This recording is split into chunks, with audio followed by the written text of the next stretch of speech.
నందు సహోదరి సహోదరులారా, ప్రభువైన యేసుక్రీస్తు నామములో హృదయపూర్వక వందనాలండి.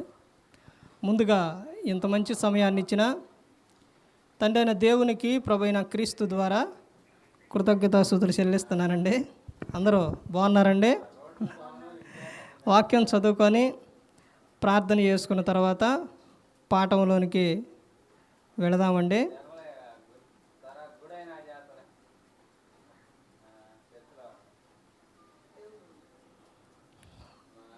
మార్క్ గారు రాసిన సువార్త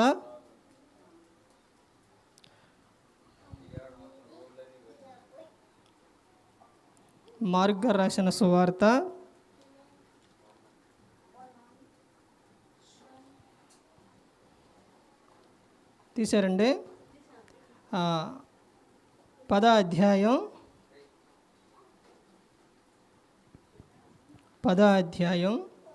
18వ వచనం. యేసు, నన్ను సత్పురుషుడని ఎలా చెప్పుచున్నావు? దేవుడు ఒక్కడే గాని మరి ఎవడను సత్పురుషుడు కాడు.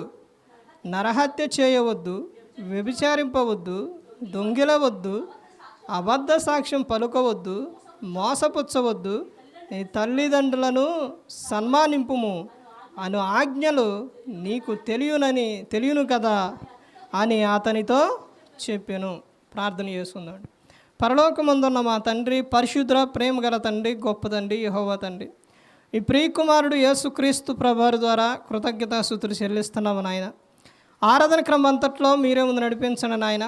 వాక్యం బోధించుండగా వినివారు తండ్రి మంచి హృదయం తిని వాక్యానుసారంగా నడిచే భాగ్యం దయచేయండి తండ్రి. వాక్యం బోధించుండగా ఈ లోక సంబంధమైన జ్ఞానంతో కాకుండా మీ జ్ఞానంతో మాట్లాడే భాగ్యం దయచేస్తారని మా ప్రభువైన యేసుక్రీస్తు నామమున వేడుకుంటున్నాం తండ్రి, ఆమేన్. ప్రభువైన యేసుక్రీస్తు నామములో హృదయపూర్వక వందనాలండి. దేవుని కుమారుడు యేసుక్రీస్తు ప్రభువారు ఈ లోకానికి వచ్చిన తర్వాత పరలోక రాజ్యం సమీపిస్తుంది కనుక మారు మనస్సు పొందమని ప్రకటింప మొదలుపెట్టారు. అలా యేసుక్రీస్తు ప్రభువారు చాలా విషయాలు చెప్పారు. మనిషికి ఏది ఇష్టం, ఏది ఇష్టం లేదు, దేవునికి ఏది ఇష్టం కాదు అని ఇవన్నీ కూడా యేసుక్రీస్తు ప్రభువారు చెప్పారు. అలా వాక్యం చదివినప్పుడు, వాక్యాన్ని ధ్యానించినప్పుడు, వాక్యాన్ని పరిశోధించినప్పుడు అవన్నీ మనకు తెలిసిపోతాయి. ఎలా తెలుస్తాయి అని అంటే, మనం ఒక పని చేస్తూ ఉన్నప్పుడు వెంటనే మనం వాక్యం చదివి ఉంటే ఇది వాక్యానుసారమా కాదా అనేది అర్థమవుతుంది. వాక్యం చెప్పినప్పుడు ఇది చెప్పేవాది వాక్యానుసారమా కాదా అనేది అర్థమవుతుంది. అది ప్రతి ఒక్కరూ కూడా గమనించుకోవాలి. అంశం పాఠం పేరు రాసుకోండి. దేవునికి హేయమైనవి అంటే దేవునికి అసహ్యకరమైనవి, ఇష్టం లేనివి, ఈ మానవుడు జీవితంలోని మానవుడు చేసేవి దేవునికి ఇష్టం లేనివి అంటే హేయమైనవి. ఏంటవి? హేయమైనవి ఏంటి? ఎన్ని విషయాలు చూద్దామంటే ఈరోజు ఇంకొక 7 కలుపుదాం. ఎందుకంటే కారణంగా 14 విషయాలు చూద్దాం. అంటే 14 విషయాలు ఉన్నాయి. మనం ఇక్కడ దేవునికి హేయమైనవి, అందులో మొట్టమొదటిగా మనం చదవబడిన వచనంలోని అధ్యాయంలో మార్క్ గారు రాసిన సువార్త 10వ అధ్యాయం 18వ వచనంలో ఇక్కడ చెబుతున్నారు కదా, యేసు, నన్ను సత్పురుషుడు అని ఎలా చెప్పుచున్నావు? దేవుడు ఒక్కడే కానీ మరి ఎవడను సత్పురుషుడు కాడు. సత్పురుషుడు అంటే మంచివాడు. దేవుడు ఒక్కడే, ఎవరూ లేరు. భూమి మీద నీతిమంతుడు ఒక్కడను కూడా లేడని గ్రంథంలో చెబుతుంది. అంటే ప్రతి ఒక్కరిలో కూడా ఏదో ఒక లోపం, ఏదో ఒక తప్పు అనేది ఉంది. ఇప్పుడు ఏదో ఒక లోపం అంటే ఒక వ్యక్తిలోని ఇప్పుడు చెప్పబడిన ఈ వచనాల్లో ఈ మొత్తం పాఠం పూర్తయితే ఏదో ఒక లోపం ఒక వ్యక్తిలో, నేనేం చేయట్లేదండి, ఏ తప్పు చేయలేదండి, పరిశుద్ధంగా ఉన్నారన్నారనుకోండి, అబద్ధం ఆడట్లేదా? నువ్వు దొంగతనం చేయట్లా, వ్యభిచారం చేయట్లా, అబద్ధాలు.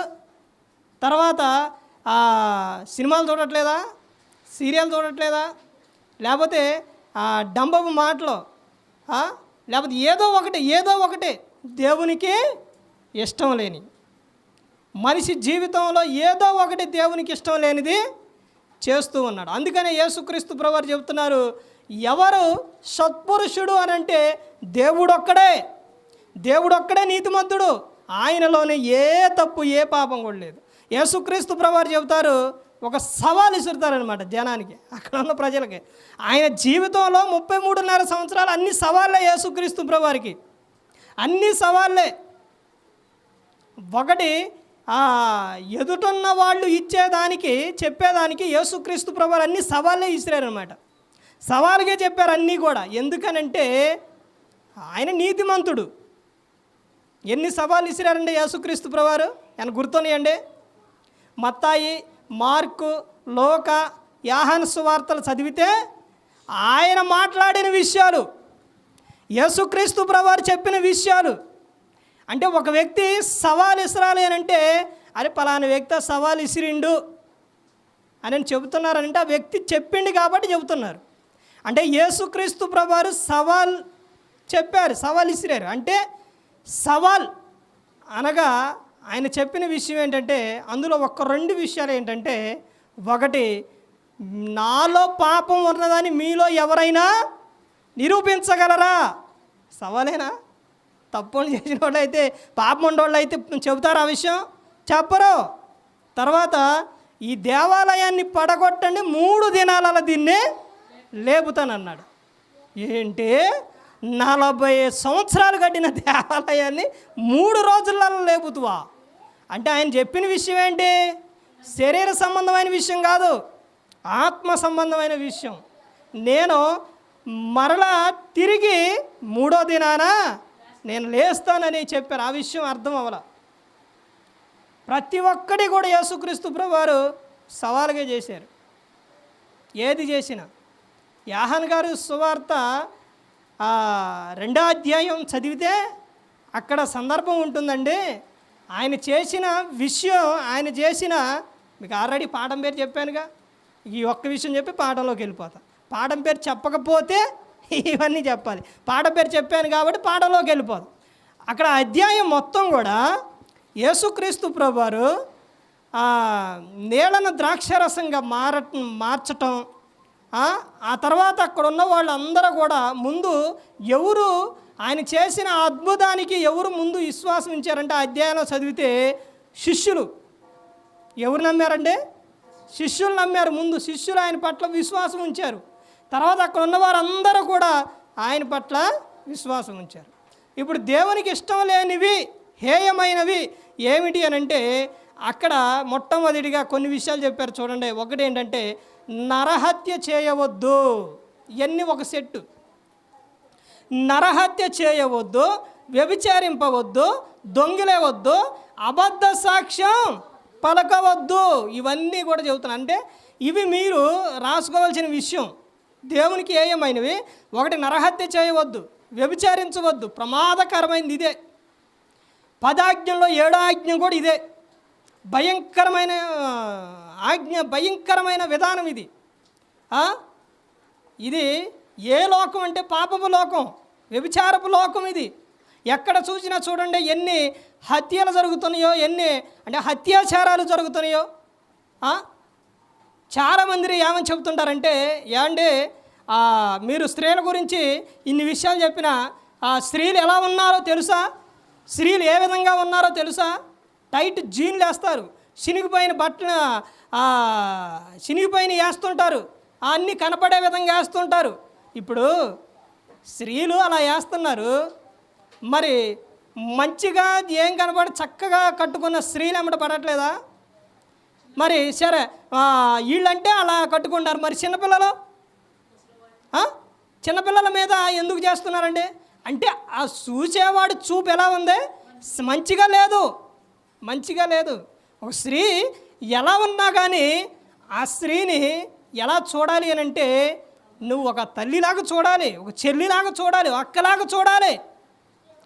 యోసేపు గారు అలాగే చూశారు. అలాంటి అవకాశం వచ్చినా కానీ యోసేపు గారు ఏం చెప్పారండి? ఈ రోజున అలాంటి వ్యక్తులు ఉన్నారు అని అంటే చాలా తక్కువ, చాలా తక్కువ. ఎవరు లేరు తప్పు చేద్దాము రా అని ఒక స్త్రీ అన్నా కానీ, అమ్మా ఎవరు చూడట్లేదు అనుకుంటున్నావు, జీవము గల దేవుడు చూస్తున్నాడు అని చెప్పారు యోసేపు. ఏ విధంగా చూడండి, అసలు ఎంత విధంగా. కానీ ఈ రోజున ఎంత భయంకరంగా తయారైపోతున్నారంటే, ఎంత భయంకరంగా ఉన్నారు అని అంటే, ఈ రోజున ఆడపిల్ల ఈ లోకంలో స్వతంత్రం వచ్చిందని చెప్పుకుంటారు. ఆడపిల్లకు స్వతంత్రం వచ్చిందండి? స్వతంత్రం వచ్చిందా? రాలేదు.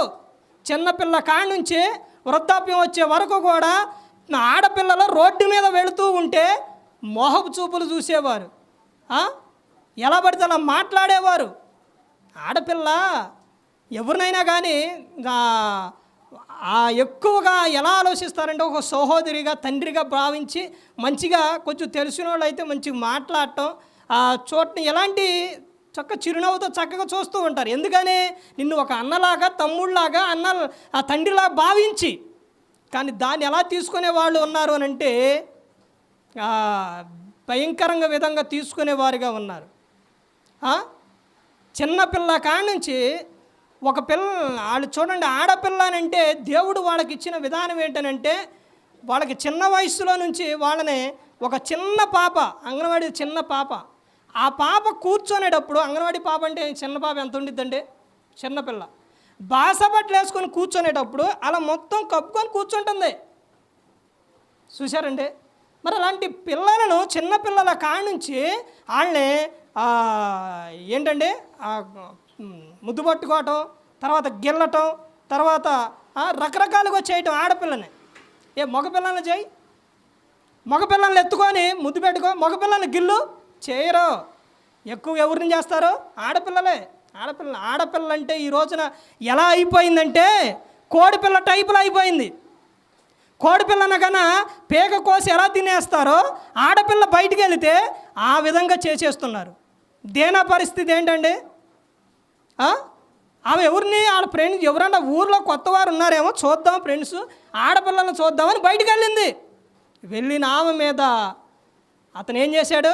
ఆమెను చూచి ఆమెను పట్టుకొని అవమానపరిచి ఆమెతో శయనిస్తారు. ఎంత భయంకరం అండి! 12 మంది తర్వాత చెల్లి అని అంటే వాళ్ళు ఒకళ్ళ తర్వాత ఒకళ్ళు ఏడుస్తున్నా కానీ తట్టుకోలేకుండా ఉన్న విధానం. కింద పెడితే పెద్దలో సామెత, కిందలో పెడితే ఏంటయ్యి సీమలో, పైన పెడితే పక్షులు అన్నట్టు అసలు కింద దించకుండా వాళ్ళు ఎత్తుకొని పెంచుంటారు. అన్నలో అల్లారు ముద్దుగా పెంచుంటారు. అలాంటి ఆమె మీద అలా చేస్తే ఊకుంటారా? తప్పు చేసిన ఎవరైనా సరే ఊకోరు. ఎవరు కోరు? తప్పు చేస్తే వారి మరణం వాడికి కంపల్సరీగా వచ్చేస్తుంది. బైబిల్ గ్రంథంలో చూస్తే, అంటే వ్యభిచారం గురించి వచ్చింది కాబట్టి చెబుతున్నాను. బైబిల్ గ్రంథంలోని హమ్నాను, తామారు ఉన్నారు. హమ్నాను తామారుకి ఏమవుతారండి? అన్న. తల్లులు వేరైన తండ్రి ఒక్కడే. ఇప్పుడు ఆ చెల్లిని అతను పాడు చేశాడు. చేసిన తర్వాత ఎవరు చూశారంటే వాళ్ళన్న, ఎవరు? తామారాలు అసలన్న. ఎవరన్నా? అబ్షాలోము చూసిండు. చూసిన తర్వాత ఆ అబ్షాలోము అనుకున్నాడు, నా తండ్రి గద్దిస్తారులే అనుకోండు, శిక్షిస్తారులే అనుకోండు, రాజుగా శిక్షిస్తారులే తండ్రి అనుకున్నాడు. అనుకున్నా కానీ ఆ తండ్రి ఏం చేసిండంటే, ఎవరో దావీదు గారు ఏం చేశాడంటే, అయ్యో అలా అట్టెంది చేసావు అని వదిలేసిండు. శిక్షించిండా? గద్దించిండా? గద్దించలా. పిల్లలు తప్పు చేసినప్పుడు తల్లిదండ్రి శిక్షించకపోతే, తల్లిదండ్రులు గద్దించకపోతే ఎవరు యాక్షన్ తీసుకుంటారు అని అంటే దేవుడు తీసుకుంటాడు. వాళ్ళని తీసేయాలి, వీడు తప్పు చేస్తుండో, ఎవరు వీడు మాట వినట్లేదంటే తీసేస్తారు. పోనీలే గద్దిస్తే, హెచ్చరిస్తే ఎంటాడో అనుకుంటే బయట వాడు గొప్ప చెబుతారు. ఇప్పుడు ఎంత చెప్పినా వినే స్థితిలో లేడు. ఎవరు? అమ్నోను వినే స్థితిలో లేడు. ఏం చేయాలి? తీసేయాలి. ఎలాగానంటే తండ్రి గద్దించలా, తప్పు చేసిండు. అప్పుడు అబ్షాలోమే కొన్ని రోజులు ఆగి ఫంక్షన్ ఏర్పాటు చేసి తండ్రి దగ్గరికి వెళ్ళి ఆ సహోదరుణ్ణి, అన్ననే, తమ్ముడు పంపించమని అడిగినప్పుడు, పంపించినప్పుడు అక్కడికి ఇంటి వెళ్ళినప్పుడు ఏం చేసిండు? ద్రాక్షరసం మత్తు ఇచ్చేసి అక్కడున్న పనివారితో నిండి వేసేయండి అని చెప్పిండు. వేసేయండి అని చెప్తే ఏం చేశారు? వాళ్ళు చంపేశారు. చూశారండి, అదే తప్పు చేసినప్పుడు తండ్రి గద్దిస్తే ఆ తండ్రి గద్దించిండి కదా అని అతను ఆగోడు. కానీ తండ్రి శిక్షించలేదు, ఆయన ప్రాణమే పోయింది. తర్వాత ఎవరో?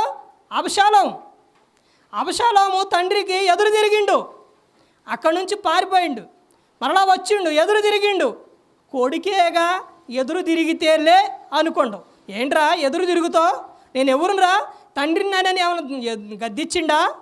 నా కొడుకు ఏమైద్దో అని తండ్రి ఏమనలా. ఎవరు యాక్షన్ తీసుకున్నారు? అక్కడ కింద విషయాల్లో ఏమని చెబుతుండో దేవుడు, కింద విషయం చదవండి ఏమని చెబుతున్నారు. మోసపోవద్దు, నీ తల్లిదండ్రులను సన్మానింపుము. నువ్వు భూమి మీద దీర్ఘాయుమంతుడిగా ఉండాలంటే ఏం చేయాలి? ఈ తల్లిదండ్రులు సన్మానించాలి. నువ్వు తల్లిదండ్రులు సన్మానించకుండా తండ్రికి తల్లి ఎదురు తిరిగితే దేవుడు ఊరుకుంటాడా? ఏం చేశాడు దేవుడు? దావీదు గారికి ఎదురు తిరిగితే దావీదు గారు గద్దించలేదు, దావీదు గారే పారిపోతుండే. మరి ఇంకెవరు గద్దించేది? అలాంటి ఆయన్నే ఇంకెవరు అంటే ఎవరు తీసుకోవాలి యాక్షను? దేవుడే తీసుకోవాలి. దేవుడే తీసుకున్నాడు. ఏం చేసిండు? ఎలా చనిపోయిండు? ఆయన గుర్రం మీద వస్తూ ఉంటే పైన ఆయన జుట్టు ఏమో పొడుగ్గా ఉండేది. ఆ జుట్టు పై కొమ్మలకి వెళ్ళటం, ఆ జుట్టు వాటికి పట్టుకోవటం, దాని మీద నుంచి ఆ జుట్టు వాటికి మెలేసి పైకి లేచిపోయాడు. వెళ్ళిన తర్వాత శత్రువుగా ఉన్న అతనంటే నచ్చని వ్యక్తి ఎవరోనంటే యోవాబు, దావీదు గారు రైట్ హ్యాండ్. ఏం చేశాడు? ఈ విషయం యోవాబుకి తెలిసింది. బాణాలు తీసుకొచ్చిండు, గుండెకి గురిపెట్టి వేసేసిండు. ఏమైపోయాడు? చనిపోయాడు. చూశారండి, దేవుడు యాక్షన్ తీసుకుంటే అలాగే ఉంటుంది. పిల్లలైనా యవనస్తులైనా పెద్దలైనా ఎవరైనా కానీ పిల్లలు యాక్షన్ ఎలా తీసుకోవాలనంటే తప్పు చేస్తే ఎవరు గద్దించాలి? తల్లిదండ్రులు తీసుకోవాలి. అందుకే బైబిల్ గ్రంథం చెబుతుంది, బెత్తం వాడని కుమారుడు తండ్రికి ఏమవుతారో? విరోధి అవుతారో. బెత్తం వాడాలి. అందుకనే ప్రభు యొక్క శిక్షలో బోధలో వారిని పెంచండి అని చెబుతున్నారు. యవనానికి వచ్చిన తర్వాత వారి ఇష్టానుసారంగా జీవించకుండా మీ మాట వినకుండా తిరుగుతారు. అందుకని మాట విని ప్రతి ఒక్కరు గమనించకుండా బైబిల్ ఏం చెబుతుందనంటే, బైబిల్ గ్రంథం ఎక్కువగా ఎవరి గురించి చెబుతుందో తెలుసండి? ఎప్పుడైనా చదివారా బైబిల్ గ్రంథం? బైబిల్ గ్రంథం ఎక్కువగా ఎవరి గురించి చెబుతుంది? పిల్లలు, ఆడపిల్లల, మగపిల్లల గురించి ఉన్నారు. వాళ్ళలో బైబిల్ గ్రంథం ఎవరి గురించి ఎక్కువ చెబుతుంది అంటే సామెతలు 22:6 మగపిల్లల గురించి. బాలుడు నడవలసిన త్రోవను వాడికి నేర్పుము, వాడు పెద్దవాడైనప్పుడు దాని నుండే తొలగిపోడు అని చెబుతున్నారు. అంటే ఎప్పటి వరకు అంటే వృద్ధుడయ్యే వరకు. ఎందుకు బాలుడికి నేర్పమంటే త్రోవనంటే వాళ్ళు భయంకరమైన స్థితికి వెళ్ళిపోతారు. వారు బాల్యం నుంచి యవ్వనం వచ్చేసరికి మీ మాట వినరు, ఆడపిల్లలు వెంటబడతారు. తర్వాత పెళ్లి వివాహం అయిన తర్వాత మిమ్మల్ని బయటికి నెట్టేస్తారు, మిమ్మల్ని చూడరు. అందుకనే చెబుతున్నారు, వాడు చిన్న వయసులో ఉన్నప్పుడే వాడికి ఏం నేర్పాలి? వాడు కూర్చున్నప్పుడు, లేచినప్పుడు, పడుకున్నప్పుడు, త్రోవన నడిచినప్పుడు దేవుని మాటలు చెప్పాలి. యేసు క్రీస్తు ప్రభువారి గురించి చెప్పాలి. లోకగా రాసిన సువార్త 2:52 యేసు జ్ఞానమందును, వయసునందును, దేవుని దయందును, మనుషుల దయందును వర్ధిల్లుచుండెను అని చెప్పాలి. ఇలా చెబుతున్నారా? నేర్పుతున్నారా? ఈ రోజున అల్లారు ముద్దుగా వదిలేస్తే రేపు పొద్దున నీ పరువు తీస్తారో, తర్వాత నిన్ను బయటికి నెడతారో, నీకు ఆనందం ఉండదో, సంతోషం ఉండదో. ప్రతి ఒక్కరు గమనించుకోవాలి. దేవునికి హేయమైనవి ఒకటి. తర్వాత 2వ వచనం చూడండి, సామెతల గ్రంథం 11:20 వచనం. సామెతల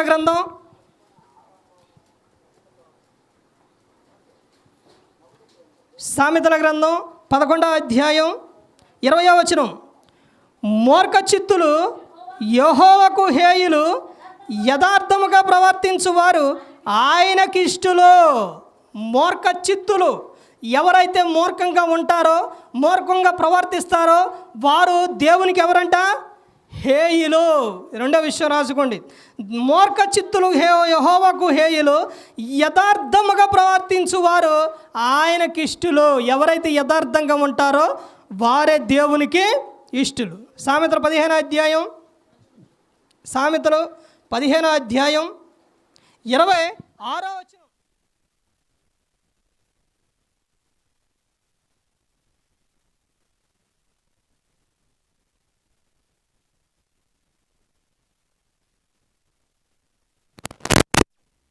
ఏంటంటే హేయులు అంటే నువ్వు దురాలోచనలు చేస్తున్నావంటే, చెడు ఆలోచనలు నీలో వస్తున్నాయంటే అవి దేవునికి ఇష్టమా? కాదు. దేవుడు ఎవరనంటే పరిశుద్ధుడు. పరిశుద్ధుడు గనుక నీలో దురాలోచనలు వచ్చినప్పుడు అవి హేయమైనవి. మనిషి ఆలోచనలు ఎలాంటివి అంటే, దురాలోచనలు వచ్చినప్పుడు అవి ఎంత ప్రమాదకరానికి తీసుకెళ్తాయి అంటే చాలా ప్రమాదకరానికి తీసుకెళ్తాయి. అందుకనే నీ ఆలోచనలకు నీ తలంపులకు కావలి ఎవరు ఉండాలంటే యేసుక్రీస్తు ప్రభు. తర్వాత ఇంకా చూస్తే సామెతలు 6వ అధ్యాయం అంత ఎక్కువగా మొత్తం కూడా దేవునికి హేయమైనవి అనగా ఎక్కువ దేంట్లో కనపడతాయి అంటే, మనం ఇంత పరిచయ భాగంగా మార్గ రాసిన సువార్తలో చూసామండి. అయితే దేవునికి హేయమైనవి ఎక్కువ ఏడ కనపడతాయి అంటే బైబిల్ గ్రంథంలో సామెతల్లోనే కనపడతాయి. ఇప్పుడు అందుకని సామెతల్లోనే చూస్తున్నాం. సామెతలు 6వ అధ్యాయం, సామెతలు 6వ అధ్యాయం 16వ వచనం.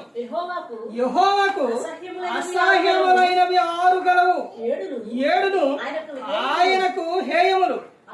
ఏవనగా అహంకార దృష్టియు, కల్లాలాడు నాలుకయు, నిరపరాధులను చంపు చేతులను, దురాలోచనలు యోచించు హృదయమును, కీడు చేయుటకు త్వరపడి పరిగెత్తు పాదములను, లేని వాటిని పలుకు అబద్ధ సాక్షియు, అన్నదమ్ములను జగడములను పుట్టించువాడును.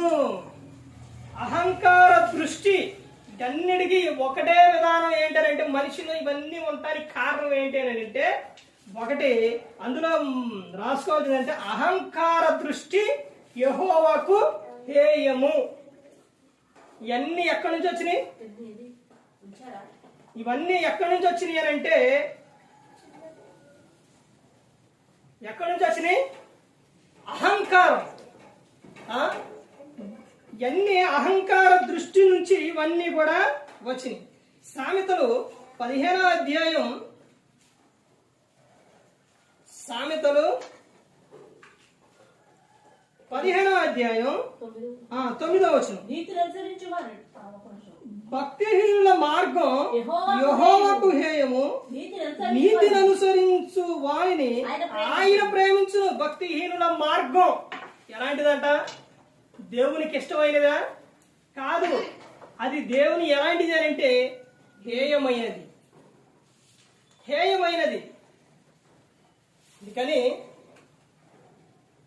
ప్రతి ఒక్కరూ కూడా గమనించుకోవాల్సిన విషయం ఏమిటి అంటే, సామెతల గ్రంథంలోని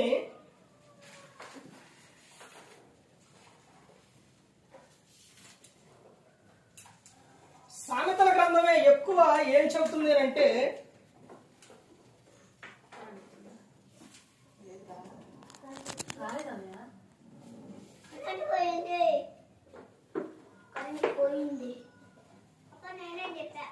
సామెతల గ్రంథం ఎక్కువగా ఏం చెబుతుంది అంటే, సామెతల గ్రంథంలో దేవునికి హేయమైనవి సామెతల గ్రంథం ఎక్కువ చదవండి, అర్థమవుతుంది. తర్వాత ఇంకో విషయం ఏం చెప్తున్నారంటే, అక్కడ ఒకటి ఇక్కడ ఏమో రాస్తున్నారు మీరు, భక్తిహీనుల మార్గం యెహోవాకు హేయము. ఇది మనం రాసుకున్నప్పుడు తర్వాత ముందు ముందు కాలంలో ఏమవుతుందనంటే, మనం చదువుకోవడానికి కానీ ఈ ఒకవేళ ఏదన్నా గబుకులని వేరే ఆలోచన కానీ ఏదైనా వచ్చినా కానీ ఇది దేవునికి ఇష్టం లేనిది అని అర్థమైపోతుంది. తర్వాత చూడండి, సామెతలు 17వ అధ్యాయం, సామెతలు 17వ అధ్యాయం 15వ వచనం. 15వ వచనం. దుష్టులు నిర్దోషులని తీర్పు తీర్చువాడు, నీతిమంతులు దోషులని తీర్పు తీర్చువాడు, వీరిద్దరూ యెహోవాకు హేయులు. ఒక్కలు కాదంట, ఇద్దరంట. ఎవరెవరు వాళ్ళు అంటే చెబుతున్నారు, దుష్టులంట. వీడేం చేస్తారు? దుష్టులు ఏం చేస్తారండి? నిర్దోషుల్ని తప్పు లేని వారిని తప్పుగా చూపిస్తారు. వాళ్ళు తర్వాత ఎవరంట? నీతిమంతులు దోషులను తీర్పు తీర్చువారు చెప్పువారు వీరిద్దరు యెహోవాకు హేయులు అని చెప్తున్నారు. అంటే దేవునికి ఎవరు దేవునికి హేయమైనవి ఏయి అని అంటే చూశారండి ఎన్ని విషయాలు ఉన్నాయో బైబిల్ గ్రంథంలో. ఇవన్నీ దేవుడు ఎందుకు రాపిచ్చాడండి? మనం బాగుండాలనేగా, వీటిని చేయకూడదనేగా. దేవునికి ఇష్టమైనవి చెప్పారు, దేవునికి ఇష్టం లేనివి కూడా చెప్పారు. తర్వాత సామెతలో 21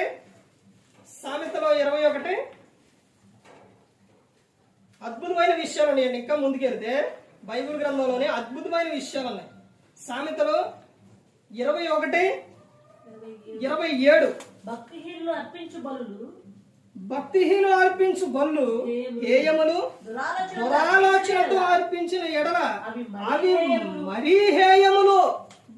చూసారండి దేవునికి ఈ విషయం మీద దేవునికి ఇచ్చేటప్పుడు ఎలా ఇవ్వకూడదని చెబుతున్నారు. అర్పించడం అంటే ఇవ్వటం. అంటే మనం ఈ విషయం చెప్పే ముందు వెనకెళ్దాం. ఎక్కడికంటే ఆదాం కుమారుడు ఎవరు? కయ్యాను, హేబేలు. ఇప్పుడు హేబేలు ఎలా అర్పించిండు?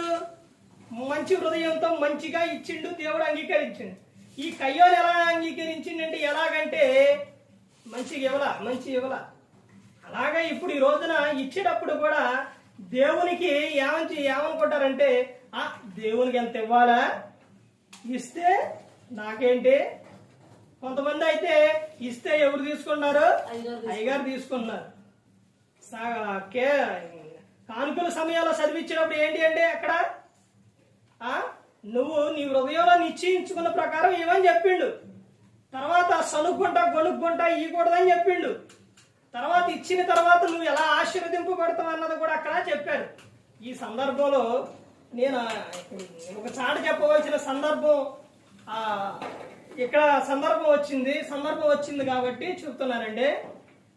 నేను ఇక్కడ నుంచి ఇంకో ప్రాంతానికి వెళ్తాను. అక్కడ జరిగిన ఒక అద్భుతమైన విషయం ఏంటంటే వాళ్ళు ఇచ్చే విషయాల్లోని ఓ ప్రాంతానికి వెళ్ళినప్పుడు వాళ్ళు రోజువారీ కూలికి వెళ్తారు, పనికి వెళ్తారు. వెళ్ళినప్పుడు వాళ్ళు కానుక తీసుకొచ్చారు. అయితే ఆ కానుక ఇలా పట్టుకొని ఇలా తీసుకొచ్చినప్పుడు నేనే ఏమన్నానంటే ఎందుకలా అంతా అన్నప్పుడు ఆమె అన్న విషయం ఏంటో తెలుసండి. ఆ ఇంటి ఆమె యజమానురాలు అన్న విషయం ఏంటంటే అయ్యా ఇది ఇస్తుంది ఎవరికే? దేవునికి. నువ్వొద్దంటే నీకు కాదు, ఎవరికి ఇస్తాను? దేవునికి ఇస్తాను అన్నప్పుడు అనుకొని ఇంకేమంటావు, ఇంకేం చెబుతాండి. సరే అని బైబిల్ పట్టే తర్వాత మరలా వారం వెళ్ళినప్పుడు వాళ్ళు చెప్పిన సాక్ష్యం ఏంటంటే అది వరకే పనికి వెళ్ళినా దేనికైనా 150 కావాలంటే బయటికి వెళ్ళి అడిగేవాడు. కానీ ఆ వారం మొత్తం కూడా వాళ్ళు బయటికి వెళ్ళి అడగలేదంట. వారం అంతా కూడా వాళ్ళకి దేవుడు వాళ్ళకి ఏం కావాలో అది సమృద్ధి ఇచ్చింది. వాళ్ళు చెబుతున్న సాక్ష్యం ఏంటంటే, చెబుతున్న విషయం ఏంటంటే అయ్యా మేము బయటికి వెళ్ళి అడగలేదు, మాకు దేవుడు ఆ రోజుకి దేవుడు ఇచ్చాడయ్యా, తప్పు లేదని చెప్పి. దేవునికి ఇచ్చే విషయంలో దేవునికి ఇచ్చినప్పుడు సనగకుండా ఇవ్వాలి. దేవునికి ఇచ్చినప్పుడు నీవు ఎలాంటి మేలులు ఎలాంటి అద్భుతాలు కార్యాలు చేస్తారంటే ఒకనాడు ఇశ్రాయేలుకి చేశాడు అని అంటే అక్కడ క్రియ చూపించిండు. ఇప్పుడు నీకు చేస్తారు, ఎలా చేస్తారో జాగ్రత్తగా వినాలంటే ఇప్పుడు నీకు చేస్తారు ఎలా చేస్తారు అంటే ఇప్పుడు నీకు ఆత్మస్వరూపిగా చేస్తారు. ఆ రోజున క్రియలు చూపించిండు, ఈ రోజున ఆత్మస్వరూపిగా. ఎలాగా? ఆ రోజేమో పాత నిబంధన ఒకటి చదివే వాళ్ళకి అర్థమవుతుంది. పాత నిబంధన ఏంటంటే ఒకటి శరీర సంబంధమైనది, అంటే క్రియలతో కూడుకున్నది. ఇప్పుడు కొత్త నిబంధన ఆత్మ సంబంధమైనది, ఆత్మరూపంగా చేసి ఎలా చేస్తామనంటే ఆ రోజు డబ్బులు ఏదైనా కావాలంటే